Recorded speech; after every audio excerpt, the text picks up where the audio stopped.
penulis Iskandar Zulfakar. Kisah yang ditulis oleh Osman PK. Assalamualaikum kepada Tuan Novelis Iskandar Zulfakar dan rakan-rakan maya sekalian. Malam ini aku cuba kisahkan tentang alam dan haiwan. Waktu pertengahan 1980-an, baru 3 bulan ayah meneroka hutan balak seluas 6 ekar, tanah kurnia dari kerajaan negeri. Dia bersendirian dan jirannya pun berjarak 200 meter, yang ketika itu untuk bertemu jiran terpaksa merangkak di belukar yang dipenuhi onak dan duri. Macam komando rasanya. Kisah yang bertajuk Kucing yang dibaling, Harimau yang menjelma. Kita dengarkan kisah ni ya. Peristiwa ini berlaku tahun 1980 bulan Disember. Tatkala aku sedang bercuti musim sejuk selama sebulan. Hampir setahun duduk overseas, tak jumpa keluarga dan juga mambang sebelah rumah di Kota Tinggi.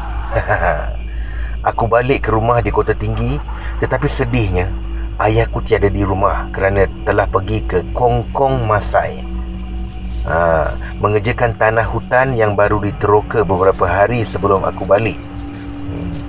Seronoknya dia kerana berjaya mendapat tanah kurniaan sultan bagi mengenangkan jasanya sebagai seorang SC di zaman British dulu. Tanah seluas 6 ekar. Sudah pasti dia begitu bersemangat untuk menerokanya. Hutannya tebal, bersama pokok-pokok balak sebesar 3-4 pemeluk. Tahu tentang kepulanganku, dia lantas balik dan keesokan harinya dia terus mengajakku ke sana. Hari Khamis ingat aku. Untuk sampai ke situ, kami terpaksa meredah ladang getah yang berekar luasnya. Kepunyaan estate ya. Selepas itu barulah memasuki sempadan tanah kami, dan dari situ untuk sampai ke pondok yang ayah bina lebih kurang 1 kilometer lah. Sebelum tiba di pondok kami, selain ayah, ada satu lagi keluarga suami isteri yang tinggal berdekatan. Sejauh 200 meter lah lebih kurang. Aku diperkenalkan oleh ayah kepada Pak Deris dan isterinya. Rumahnya berada di atas pokok seperti rumah Tarzan. Dalam filem dulu-dulu kan, Tarzan and Jane. Ayah ada memberitahu rumah atas pokok bertujuan dari mengelakkan wild boar yang akan menjadi ganas jika terkena pemburu-pemburu dari estet berdekatan. Pak Deris ada membeli beberapa ekor kucing yang dibiar berkeliaran tanpa diberi makan yang sempurna, kurus dan berpenyakit pula tu. Setiba di pondok, aku sedih kerana melihat pondok kami yang begitu daif sekali. Dinding dan atap diperbuat dari kulit kayu balak. Kalau disondol wild boar, sudah pasti akan roboh lah menyembah bumi. Ia juga seperti masa kecil dulu, aku sering bermain pondok-pondok dengan gadis-gadis pingitan. Selesai bermain, tendang pun roboh lah rumah tu. Hari Jumaat pagi, aku bangun awal dan tak sabar untuk menolong ayah bekerja di kebun. Dari situ, dia mengajar aku rahsia-rahsia bagaimana untuk menebang hutan tebal menjadi terang. Selain tu, banyak lagi rahsia dan ilmu yang ku kecik darinya, dan dia tidak kedekut untuk memberitahunya. Tengah harinya, dalam jam 12, kami balik ke pondok dalam keadaan lapar. Dalam perjalanan pulang sebelum tu, ayah telah singgah di pasar Masai membeli 3 ekor ikan dan sayur untuk dijadikan lauk makan tengah hari kami. Ayah memang pandai masak. Aku sekadar menolongnya mana yang patutlah. Tiba-tiba, hujan renyai mula turun bersama panas terik mentari yang begitu menggigit kulit kami dalam pondok yang hanya beratapkan kulit kayu. Kami rancak bersembang sejak tadi, tetapi tiba-tiba ayah diam 1000 bahasa, dan dalam diam tu dia datang membisikkan ke telingaku. Ada kerbau besar di luar. Dia kata, jangan bising. Apabila aku mengendap di pintu, bukan kerbau yang aku nampak, tetapi ia adalah seekor wild boar setinggi kerbau yang hitam pekat bersama sumbi yang melengkur berdiri betul-betul di luar pintu pondok kami.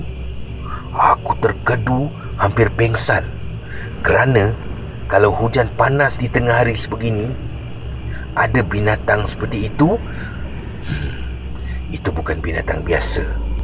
Ia adalah jelmaan makhluk halus. Dari peristiwa itu, ayah hanya sempat menggoreng ikan 3 ekor dan memasak nasi untuk lunch kami kerana dia juga takut untuk membuat bising. Untuk selama setengah jam juga, wild boar tu berkeliaran berhampiran pondok kami. Kerana ketakutan, kami tertidur di pangkin sehinggalah jam 3 petang. Aku hanya tersedar apabila ayah begitu marah kerana 3 ekor ikan yang digoreng tadi habis disapu oleh kucing Pak Dris. Aku hanya berdiam diri melihat ayah marah. Selepas solat Zuhur, ayah lalu mengendap jika ternampak kelibat kucing yang mencuri ikan tadi. Akhirnya dapat juga ayahku menangkapnya tatkala hari hampir-hampir maghrib. Lantas dengan penuh rasa marah di luar pondok, dia berkumat kamit membaca sesuatu, lalu membaling kucing tu ke atas bumbung pondokku. Selepas beberapa minit membaling kucing tu, tiba-tiba Pak Deris dan isteri datang berlari sejauh 200 meter dari rumahnya sambil menjerit meminta tolong pada ayahku.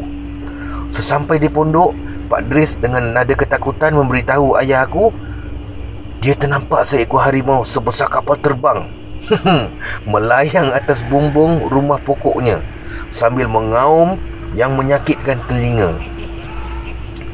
Kesian melihat mereka berdua terketar-ketar ketakutan. Tetapi apakan daya, pondok kami hanya cukup untuk berdua saja, jadi tak boleh untuk ditumpangkan. Malam tu juga mereka menapak meredah hutan dan estet pulang ke rumah mereka di Tanjung Langsan. Hampir sebulan juga mereka berdua demam terkejut, seperti yang ayahku ceritakan. Semasa ketiadaan mereka, ayahku menceritakan bahawa dia merasa teraniaya apabila kucing tu mengambil ikan gorengnya tadi. Walaupun itu bukan rezeki kami, tapi akibat kemarahan itulah ayahku telah bermohon agar kucing yang dibaling atas bumbung tu harap-harap menjadi seekor harimau yang besar seperti gunung dan mengaum bak halilintar. Tetapi Pak Deris bernasib baik kerana yang timbul hanya sebesar kapal terbang. Selepas dia memberitahu segala-galanya, kami ketawalah berdekah-dekah di samping kesian pada mereka berdua. Hanya 3 hari aku duduk bersama ayah di situ. Selepas tu, ayah menghantar aku pulang ke Kota Tinggi kerana takut anak kesayangan ni digigit nyamuk hutan yang bukan kecil tetapi besar dan menakutkan. Habis minta-minta tanganku digigit nyamuk. Duduk di Kota Tinggi hanya 3 minggu dan seminggu lagi aku ke KL menghabiskan sisa-sisa cuti bertemu Mambang sebelum balik semula ke Sydney meneruskan pengajian semester 3. Tanah yang dipenuhi balak itu, ayahku bersendirian menebangnya, hanya bertemankan semangat kental tanpa mengguna jentera berat. Apakah rahsianya? Genap sebulan, lapanglah tanah 6 ekar tu, siap diperun sekali oleh ayahku.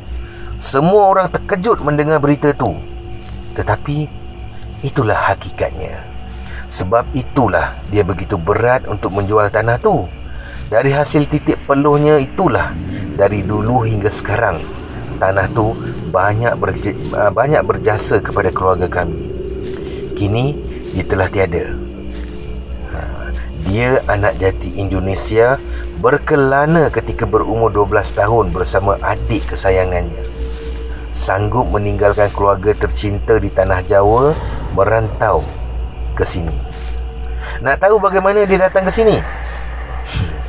Hanya menumpang bot kecil sebagai perahu menongkah arus Laut Selat Melaka dari Tanah Jawa dan mendarat di Muar. Sekian.